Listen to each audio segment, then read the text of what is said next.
Bienvenidos una vez más a nuestro estudio misiológico. Hemos llegado a la última entrega de la serie, La misión de Dios, mi misión. El título de la misma es El fin de la misión. Me parece que tendríamos que aclarar que en el Nuevo Testamento hay dos palabras que se traducen como fin o final. Una es escathos y la otra es telos.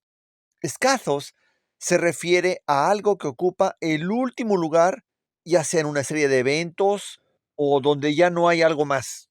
Por ejemplo, en Hechos 1:8, cuando Jesús nos indica que hemos de ser testigos hasta lo último de la tierra, o en Mateo 5:26, donde se habla de no salir de la cárcel hasta que se haya pagado el último centavo de una deuda, en ambos casos es la palabra escasos. En cambio, el término telos se refiere a una conclusión, al completar algo, al alcanzar su objetivo, su meta señalada. Por ejemplo, en Mateo 24:13 y 14, cuando se habla de que el que persevere hasta el fin, ese será salvo. Y también cuando se dice que después, una vez que se haya proclamado el mensaje a toda nación, tribu, lengua y pueblo, entonces vendrá el fin. Allí, en esos casos, la palabra es telos. Así que aquí, al hablar del fin de la misión de Dios, el término apropiado sería consumación. Y por lo tanto, el título sería algo así: la consumación de la misión de Dios. El versículo tema dice de la siguiente manera: siendo que todas las cosas han de ser deshechas, ¿cómo no debieran ustedes de andar en santa y piadosa manera de vivir, aguardando y apresurando la venida del día de Dios? Cabe señalar que en muchas Biblias la palabra que aparece es apresurándoos o apresurándose para la venida, lo cual no queda muy claro. El término correcto es apresurando. En griego es el vocablo speudontas, que significa aprontar, acelerar, apresurar. De esa palabra viene la palabra speed en inglés. Así que si algo nos debe quedar bien claro es que está en nuestras manos el apresurar la segunda venida. También leemos que el versículo habla de una santa y piadosa manera de vivir. Eso se refiere a una vida dedicada, consagrada a Dios. Y aquí cabría muy bien la pregunta: ¿qué otra manera de vivir una vida consagrada y dedicada a Dios que participando con Él en su misión? Para algunos que estén familiarizados con nuestras presentaciones anteriores, ya habrán escuchado hablar de las tres partes en las que se divide la Biblia. La primera, Génesis 1 y 2. La segunda, desde Génesis 3 hasta Apocalipsis 20. Y la tercera, Apocalipsis 21 y 22. Y aquí aprovecho para decir dos cosas. La primera es que si no han escuchado de estas tres partes en las que está dividida la Biblia y el por qué y más detalles, les recomendamos que revisen el resto de los videos de este canal. La segunda es que si consideran que estas presentaciones les están ayudando a tener claro que podemos apresurar el regreso de Jesús, y claro, nada más importante existe que eso, entonces le pongan un me gusta a este video, o sea, el pulgar hacia arriba, y se suscriban y también activen la campana de notificaciones. Vuelvo a recordarles que necesitamos mejorar los algoritmos de Google a fin de que otros también se beneficien del contenido de estos estudios misiológicos. Y sí, estamos al punto de la culminación, de la conclusión de la misión de Dios. Esto lo encontramos en el libro de Apocalipsis, o sea, la revelación de Jesucristo para nosotros, los que confiamos en Él. Como hemos dicho anteriormente, en la tercera parte de la Biblia, Dios restaura su plan original, del cual leemos en la primera parte, o sea, en Génesis 1 y 2. Recordemos que misión se refiere a enviar, a compartir, a difundir, a transmitir.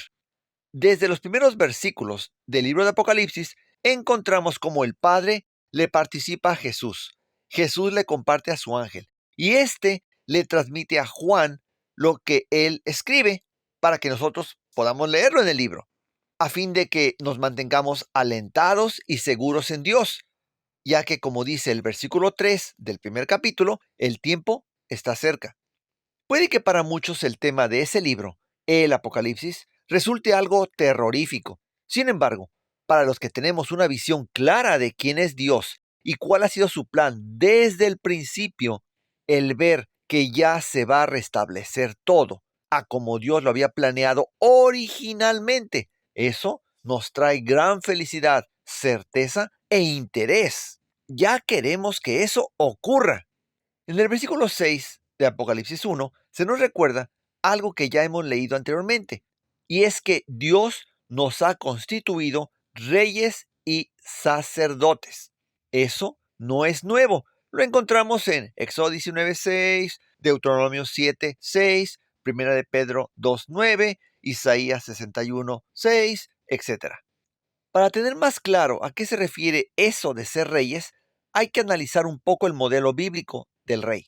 En Génesis 1, Dios colocó a Adán y Eva en el Edén y les indicó que ellos iban a enseñorearse, a gobernar. Dicho de otra manera, iban a reinar sobre todo este mundo. Más tarde les da detalles de cómo funciona ese reinado, lo cual incluye el atender el huerto. Y es que como nos lo mostró el maestro, el rey del universo, cuando él vino, vino para servir, no para ser servido. Ese es el modelo bíblico de reinar. Y si vamos aún más allá, Dios es el siervo más grande del universo. Él mantiene todas y cada una de las partículas que constituyen los átomos, las moléculas y todo cuanto existe. El mismo principio, el más alto, es el que sirve más. Ahora, respecto a lo que representa el ser sacerdote, es representar a Dios. Por ejemplo, ofrecer sacrificios que apuntaran al futuro Salvador, al futuro libertador, como Dios mismo lo hizo en Génesis 3. Es el guiar, instruir, enseñar, utilizando la guía que Dios nos da, lo que llamamos los 10 mandamientos. Los sacerdotes habrían de mostrar, evidenciar la santidad, el carácter de Dios. Y es que de hecho, todo aspecto del sacerdocio que leemos en la Biblia está dirigido a mostrar el carácter de Dios al pueblo. Y no solo eso, aún en la eternidad seguiremos evidenciando, mostrando el carácter de Dios ante los habitantes de otros mundos que no llegaron a desconfiar de Dios. Dios creó al ser humano a su imagen, o sea, que no hay otros seres en el universo más parecidos a Dios. Y no solo eso, cuando nuestros primeros padres decidieron apartarse de la voluntad de Dios, dudar de Él, entonces Jesús, Dios mismo, vino a rescatarnos, se constituyó en nuestro hermano sanguíneo.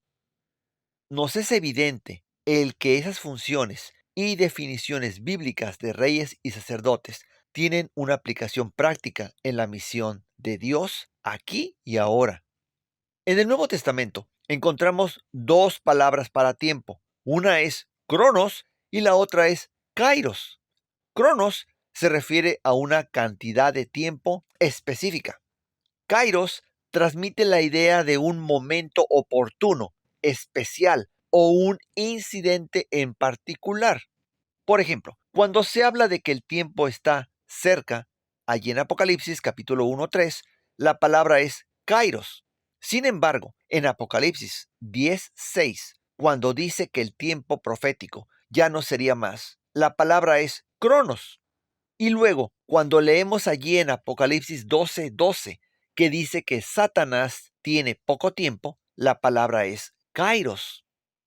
Eso nos lleva a reflexionar que si nosotros no actuamos con rapidez, con velocidad, aprontando el regreso de Jesús, lo que estamos haciendo es ampliando, ensanchando, aumentando las oportunidades, el kairos de Satanás, para que siga destrozando a la humanidad y a este mundo. ¿Y qué decir de Apocalipsis 14:6 al 12? Tres ángeles, o sea, tres mensajeros, que llevan tres mensajes En pocas palabras, todo esto está relacionado con la misión. Se habla de una proclamación fuerte, un anuncio público, algo realmente poderoso que cubre todo el mundo. Seguimos hablando de anunciar, y esta proclamación consiste en apuntar a Dios, al Creador, o sea, la única fuente de la vida, y al mismo tiempo dejar claro que por ser el Creador también es el juez. Inclusive, allí se hace una referencia al diluvio cuando se especifica que Él es quien hizo las fuentes de las aguas. Lamentablemente no tenemos mucho tiempo para entrar en detalles, por eso les digo que se suscriban para que cuando abordemos estas otras presentaciones también sean notificados. Ahora, el segundo mensaje básicamente dice que ya no hay razón para estar confundido. Dios ha proporcionado plena evidencia de quién es realmente Él. En cuanto al tercer mensaje, si alguien decide ser engañado y mantenerse separado de Dios, quien es la única fuente de la vida, pues ya no hay otra cosa más que la muerte eterna. Cabe señalar que esto no es algo nuevo. En Proverbios 8:36 dice que todo aquel que se aparta de Dios se defrauda a sí mismo y los que le aborrecen aman la muerte. En cuanto a la transmisión, la difusión de este mensaje, recordemos que es parte del proceso por medio del cual Dios va a restaurar su imagen en nosotros. Por eso es que el mismo Jesús llega al punto de decir las palabras registradas en Lucas 11:23. El que no está conmigo está en contra mía, y el que conmigo no recoge, desparrama. Dicho de otra manera, si no somos parte de la solución, entonces somos parte del problema. La semana pasada hablábamos de la Shadow Mission, o sea, la misión en la sombra o la misión ensombrecida. El mantener cualquier otra agenda que no sea el dar a conocer la propuesta de Dios a todo el mundo constituye una Shadow Mission, o sea, una misión ensombrecida. Y se habla de proclamar el Evangelio eterno. ¿Cuál es ese Evangelio eterno? Recordemos que Dios es el mismo ayer, hoy y por siempre. El Evangelio eterno se refiere a que Dios es realmente quien Él dice ser, el Creador, la única fuente de la vida, quien sostiene a todo el universo con su amor. El entender esa valiosa verdad nos lleva no solamente a admirarle y a darle gracias, sino también a responder con todo lo que somos.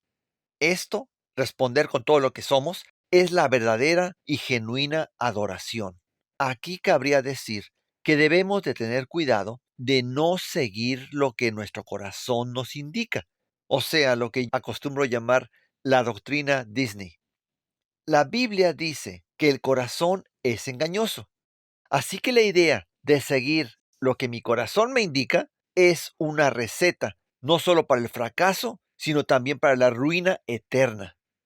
Allí mismo, en Apocalipsis 14:12, se presenta una descripción de aquellos que están consagrados a Dios. La mayoría de las Biblias dicen la paciencia de los santos. Algunas usan la palabra perseverancia y muy pocas usan fortaleza. Pero si quisiéramos utilizar una palabra más actual, esa sería tenacidad, resistencia o una muy coloquial como aguante. De tal manera que el versículo diría, aquí está la tenacidad de los santos o la tenacidad de los que están consagrados a Dios. El término original es hypomone, que quiere decir perseverancia, resistir pacientemente, aún bajo presión. Al final, esto es asunto de confianza en Dios, ya que Él es el que nos proporciona el poder para resistir, para perseverar, al punto de que el seguir las instrucciones de Dios es algo natural en nosotros, resultado de confiar en Él. Ahora, cuando se habla de la crisis final, hay que tener claro que la palabra crisis tiene muchas acepciones. Desde el punto de vista bíblico, sería momento crucial. ¿Recuerdan que hace rato mencionábamos que una de las palabras para final es escazos?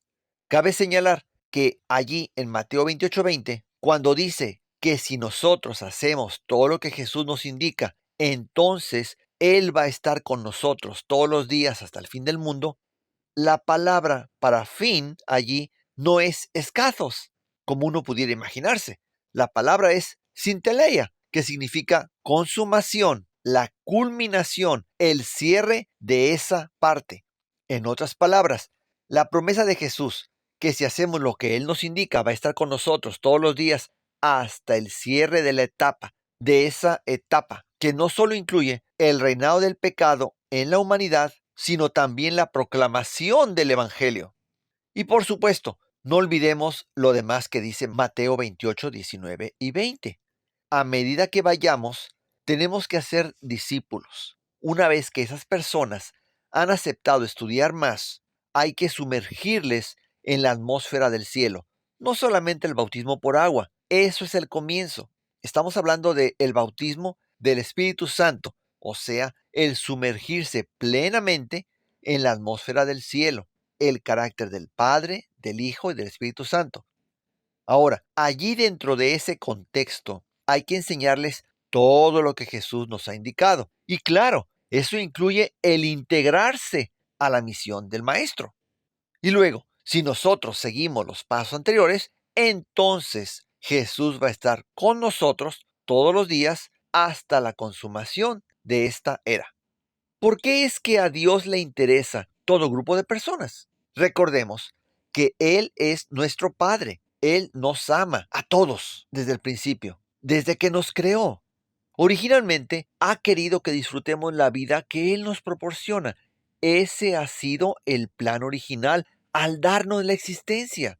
Eso nos hace patente su amor y quién es Él en realidad.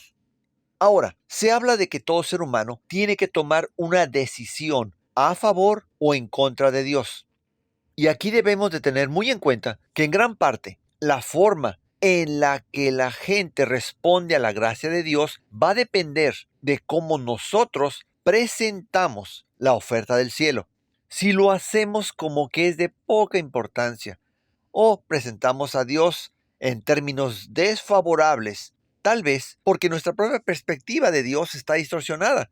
Entonces no esperemos que la gente capte la bondad de Dios. Cuando apuntamos a las indicaciones de nuestro Padre Celestial, la guía de Dios, o como decimos en el lenguaje religioso, los 10 mandamientos, debemos dejar claro que todos ellos nos son dados para nuestro propio bien. Por ejemplo, tomando uno de los más controversiales para mucha gente, el que indica las bendiciones de adorar a Dios el séptimo día. La intención de Dios al darnos el sábado es que descubramos su carácter, cómo es Él quien sustenta el universo, cómo es que su amor manifiesta su poder al servir a toda la creación. Allí mismo, en Apocalipsis, tenemos que habrá gente que ya sea por temor o porque esté convencida, va a aceptar las mentiras de Satanás. Ya lo hemos dicho antes, cuando no recibimos el amor de Dios, estamos a merced del padre de mentira. La manera que él opera es, primero, trata de separarnos de la palabra de Dios, lo más que puede. También procura confundir. Y si uno ya está familiarizado con la Biblia, entonces miente y siembra semillas de duda, las cuales, si no conocemos bien a Dios, pueden desarrollarse. Finalmente, si todo lo demás falla, entonces recurre a la fuerza y al miedo para esclavizar a sus víctimas. Qué diferente es todo esto a la manera en que Dios obra. Él no forza a nadie, sino que desea que libremente tomemos decisiones informadas. Por eso es que Él quiere que compartamos las buenas nuevas con todo el mundo. Y viene la pregunta obvia: ¿qué sería entonces el tener éxito en la misión? En ninguna parte de la Biblia se lee o implica que el éxito es tener grandes iglesias o muchos bautismos o algo por el estilo. Lo que sí leemos es que hemos de anunciar, proclamar, difundir, comunicar el mensaje de salvación. El Espíritu Santo se encarga de que sin forzar a nadie, él o ella llegue a aceptar la propuesta de Dios. Por nuestra parte, somos discípulos fieles si confiando en Dios hacemos nuestra parte, su misión. Si pensamos que somos discípulos de Jesús y no estamos involucrados en la misión de Dios, realmente nos estamos engañando a nosotros mismos. Tengamos en cuenta que no es tanto recibir la verdad, sino más bien recibir el amor de la verdad. Ese amor de la verdad, el amor de Jesús, es el que transforma nuestros corazones de ser egoístas, centrados en nosotros mismos, a tener el corazón de Dios, lo cual se manifiesta en procurar el bienestar de aquellos que todavía son cautivos del diablo. Y claro, esta posición privilegiada, realmente el ser partícipes de la naturaleza divina, el ser agentes especiales de las fuerzas del cielo, en ningún momento justifica sentimientos de superioridad sobre quienes nos rodean. Al contrario, entre más conocemos, más hemos de servir. Ese es el principio del cielo, el servicio, el bienestar de otros. Entonces sí, allí podríamos hablar de tener éxito en la misión.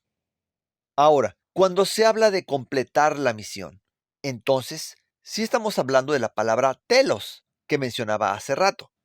Ese vocablo está en Mateo 24, 6, 13 y 14. Y claro, esto corresponde con lo que decíamos al principio, la tercera parte de la Biblia, que viene a ser el capítulo 21 y 22 de Apocalipsis. Y bueno, ya hablando de esto, nuevo cielo, nueva tierra, en la que ya no hay nada de lo que la separación de la voluntad de Dios produjo. Ya no hay dolor, sufrimiento, enfermedad, vergüenza, culpabilidad, ansiedad, frustración, envejecimiento o muerte. El pensar en todo esto es lo que nos debe motivar a confiar más en Dios, a permitirle que nos quite nuestro corazón egoísta y nos coloque su corazón. De manera que sí, como decíamos al principio, nuestra vida esté llena de gozo y dedicada a Dios, ansiosa de apresurar el día en el que le veremos cara a cara, el día en el que nuestros cuerpos serán restablecidos al estado inmortal que leemos en Génesis 1 y 2. Solo tengamos bien en cuenta que antes de que todas estas bendiciones indescriptibles se materialicen, tenemos el honor, el privilegio de trabajar de la mano del Señor, de ir a donde Él nos lleve, a fin de completar esta misión, completar este buen anuncio, la difusión del Evangelio a toda nación, tribu, lengua y pueblo. El acusador alega que nosotros le pertenecemos a Él y que Dios está siendo deshonesto al llevarnos al cielo. Nuestro servicio de corazón, lleno del amor de Dios por nuestro prójimo, demuestra que hemos hecho un pacto de fidelidad con nuestro Padre Celestial y que, en efecto, Él nos ha transformado, nos ha restaurado su imagen en nosotros. Leemos que los creyentes han de unirse en la solemne tarea de dar la última nota de advertencia al mundo. Puede que alguien diga, a mí nadie me dijo eso cuando entré a la iglesia, y puede que eso haya ocurrido. Tal vez la persona que compartió el amor de Dios contigo no tenía claro ese concepto ella misma. El punto es que al transmitirle a otros las bondades de Dios, damos la oportunidad a que el Espíritu Santo trabaje en nuestros corazones. Esto, el participar de la gracia de Dios con otros, es parte indispensable de la restauración de la imagen divina en nosotros. Y es que el Espíritu Santo es el que nos da fuerza, nos anima, no solo a vivir, sino también a ir con Jesús y por Jesús. A veces leemos acerca de las promesas de Dios, pero no nos queda claro de que como se trata de Dios, estas están garantizadas y no son tanto promesas, sino más bien certezas. Si Dios dijo, pasará, no hay duda, va a ocurrir. Y es que Dios no puede mentir. Solo revisemos Números 23:19, Hebreos 6:18, Tito 1:2, Es más, allí mismo, en la carta de Pablo a Tito, se nos dice que esta certeza nos produce felicidad genuina. Allí en Eclesiastés 3:11 leemos que Dios ha puesto ese deseo por la eternidad en nuestros corazones. Cuando alguien desconoce a Dios, ese deseo por la eternidad es capitalizado por el engañador y le lleva a creer en mitos como la inmortalidad del alma, la reencarnación u otras mentiras. Por eso es que tenemos que dejar bien claro que Dios, el Creador, es la única fuente de la vida. Eso es parte básica del Evangelio eterno. Por cierto, el Evangelio eterno es eterno porque Dios es eterno. De la misma manera que la vida eterna que Él nos ofrece es eterna porque de otra manera no podríamos vivir eternamente con Él. Puede que alguien diga que en el mensaje de los tres ángeles hay algunos aspectos negativos y que por eso tal vez sería mejor solamente enfatizar más en Jesús. Bueno, hay que tener bien claro que los mensajes son acerca de Jesús. Él es el creador. No solo eso, las instrucciones de darlo a conocer a toda nación, tribu, lengua y pueblo también son de Él. Es más, todo el libro de Apocalipsis es su revelación. Y es que esos tres ángeles nos representan a nosotros. Nosotros somos los que hemos de llevar estos mensajes. Es verdad, no se debe utilizar el miedo para motivar a otros a unirse a Jesús. Dios no opera por miedo, sino por amor. Nuestro trabajo es ayudar, guiar a otros a que también reciban el amor de Jesús, el amor de la verdad. Cuando hacemos esto, ya no hay espacio para el temor ni para el egoísmo, porque Dios nos llena. Dios nos hace completos, o sea, perfectos. También tengamos en cuenta que la misión de Dios se extiende mucho más allá de lo que es esta tierra. Abarca la vida eterna.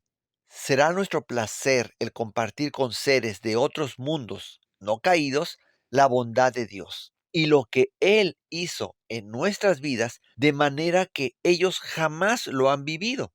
Sí, esta etapa de nuestra vida eterna, el compartir el amor y la bondad de Dios con los mundos no caídos, será una más de las delicias que hemos de disfrutar en la eternidad.